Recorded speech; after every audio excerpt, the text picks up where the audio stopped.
भारत के सनातन का परचम जब रामलला अयोध्या में विराजमान होते हैं तो सारी दुनिया में फहरता है, सारी दुनिया में सनातन का डंका बजने का काम होता है।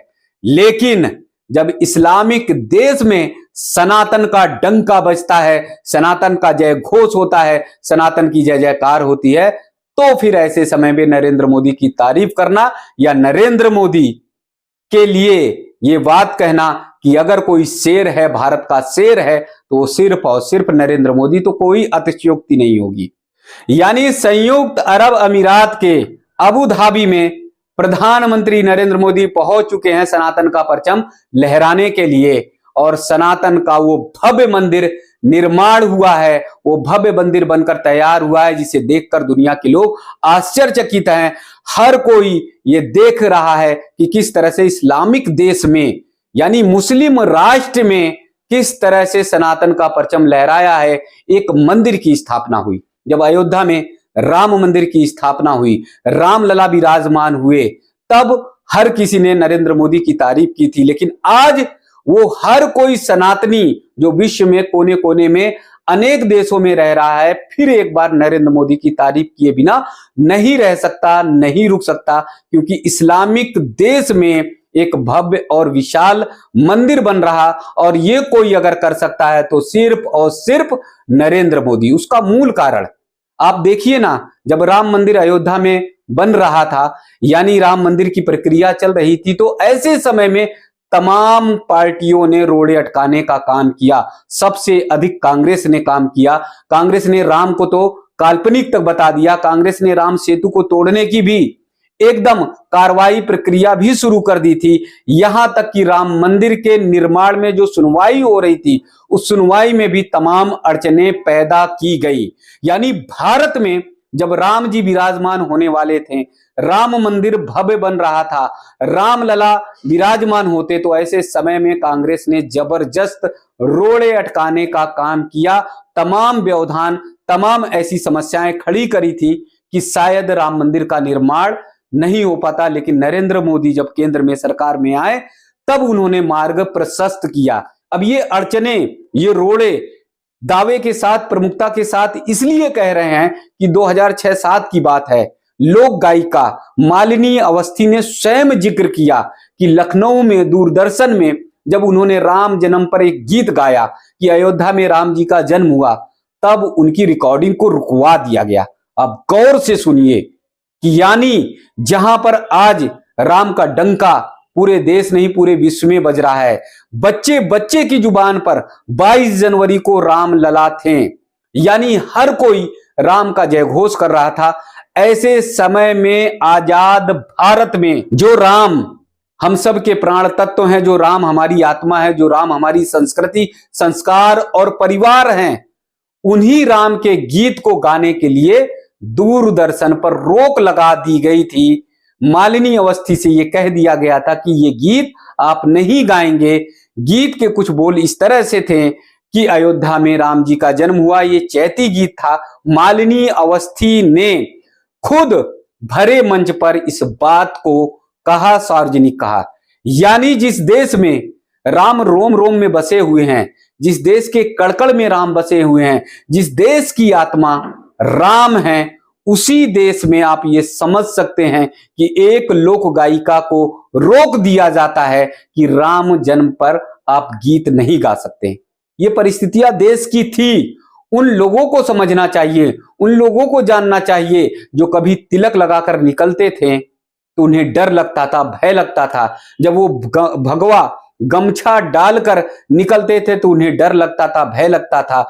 जय श्री राम कहने पर पुलिस पकड़ लिया करती थी, पुलिस गिरफ्तार कर लिया करती थी। उस देश में जिसके राम प्राण तत्व हैं, राम के बिना भारत की कल्पना की ही नहीं जा सकती, राम के बिना तो विश्व की कल्पना नहीं की जा सकती, उस देश में राम के प्रति इतना दुराग्रही भाव विपक्ष की सरकारों ने, विपक्ष की पार्टियों ने रखा।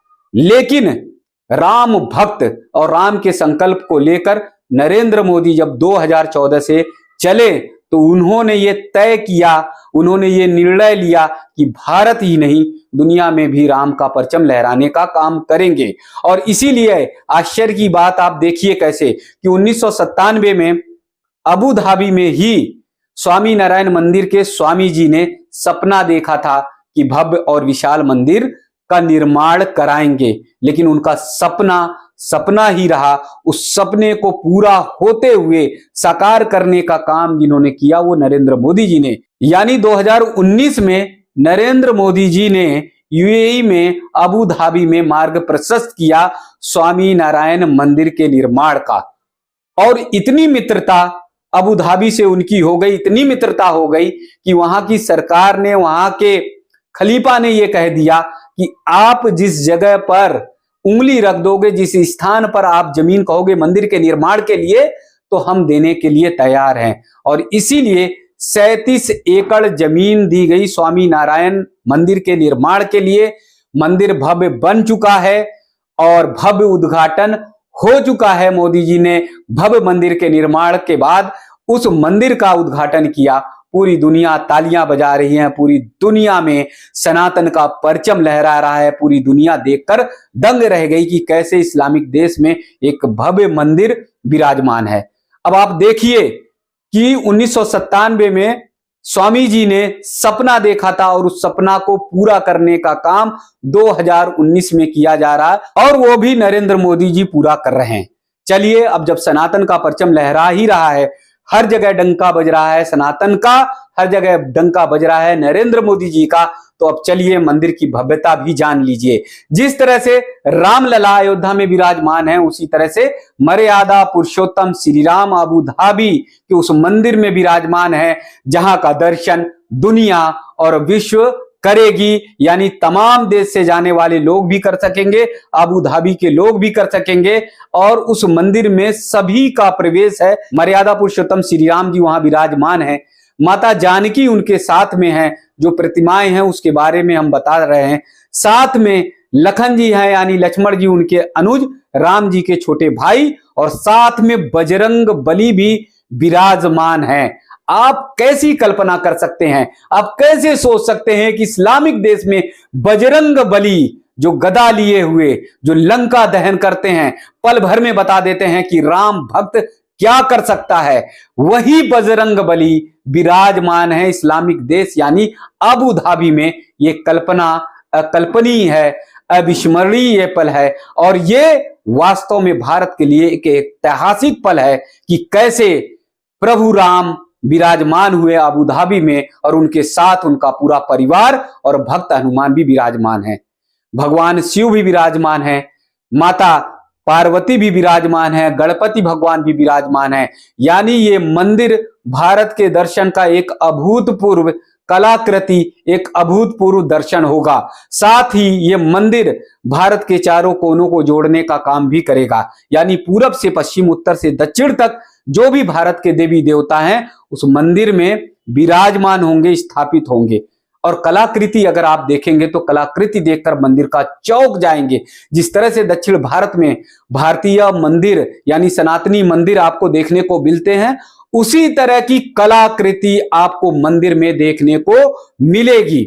यानी बहुत अभूतपूर्व मंदिर बनाया गया है। मंदिर के निर्माण में 700 करोड़ रुपए की लागत आई है, यानी 700 करोड़ रुपए खर्च आया है। साथ ही आप भारत का कैसा भावपूर्ण दर्शन इस्लामिक देश में है, बार बार इस्लामिक देश में इसलिए कह रहे हैं कि जिस भारतवर्ष में जहां पर हिंदू बहुसंख्यक है वहां पर आश्चर्य करिए कि राम मंदिर बनने में 500 वर्ष का समय लगा।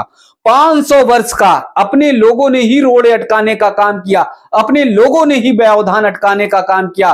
और वहीं पर दूसरी जगह पर यूएई में यानी संयुक्त अरब अमीरात के अबू धाबी में भव्य राम का मंदिर बस 4-5 वर्षों में बनकर तैयार हो गया, वो भी 700 करोड़ रुपए की लागत से। अब वहां पर त्रिवेणी यानी गंगा यमुना सरस्वती, जो प्रयागराज में आप संगम देखते हैं, वो संगम आपको देखने को मिलेगा।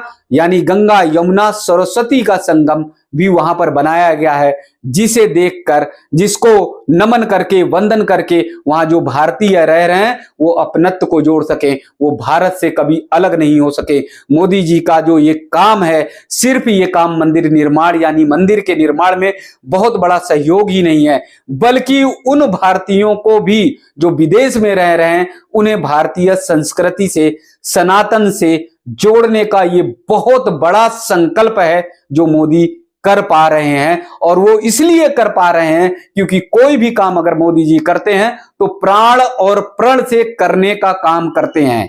प्राण और प्रण से इसलिए कहने का तात्पर्य है क्योंकि जब रामलला के विराजमान के लिए मोदी जी तैयार हुए और जब उन्हें ये काम सौंपा गया तो उनका देखिए संकल्प, उनका त्याग देखिए, उनका समर्पण देखिए। 11 दिनों तक उन्होंने एकदम आहार, विचार, व्यवहार सब में संयम बरतने का काम किया। जमीन पर सोए, नारियल का पानी पिया, उपवास किया, और तो और प्रधानमंत्री होते हुए भी वैदिक वस्त्र का धारण किया, यानी वैदिक वस्त्र पहनकर पूरे मंत्रोच्चार के साथ और पूरे नतमस्तक होकर रामलला में जब पहुंचे तो पूरी दंडवत करते हुए प्रधानमंत्री देश के दिखाई दे रहे हैं। जब देश का प्रधानमंत्री इस तरह से दिखाई देगा तो निश्चित मानिए आने वाली पीढ़ी उसी तरह से वो अनुसरण करेगी, उसी तरह से वो अनुगामी बनेगी, उसी तरह से वो आचरण और व्यवहार करने का काम करेगी।